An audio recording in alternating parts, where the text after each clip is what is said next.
বসে বসে কি করতেছো? এমনি। এই যে না বাসা আম আছে, একটা আম খাও। Yes, this পাই।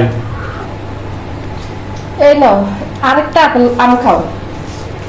কি ব্যাপার, মাত্র না একটা আম খাবো? আরে খাও না, খাও। কেন রে ভাই, ওর পেট তো প্রায় ভরা। আরেকটা খাও, ভালো লাগবে, খাও।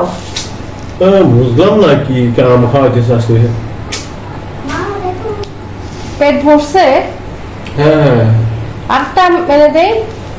আরে না না, আমি আর কিচ্ছু নিতে পারবো না, একবার পেট একবার ভরে রয়েছে, অসম্ভব। আর কিছুই খেতে পারবো না? না, না, না। একটা আম এনে দেই? না, না, না, না। পেট একদম ভরে গেছে? হ্যাঁ হ্যাঁ, আর কিছুই খেতে পারবো না। কিছু কি ব্যাপার, কে আসলো আবার এখন?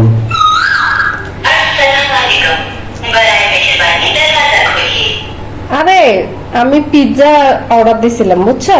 তুমি তো খেতে পারবে না, 2-3টা আম খেয়ে তোমার পেটটা ভরে আছে, তুমি পিৎজা কিভাবে খাবা? আচ্ছা তো আমি পিৎজা খেয়ে আসি, তুমি একটু বসে বসে আরাম করো, হ্যাঁ ঠিক আছে?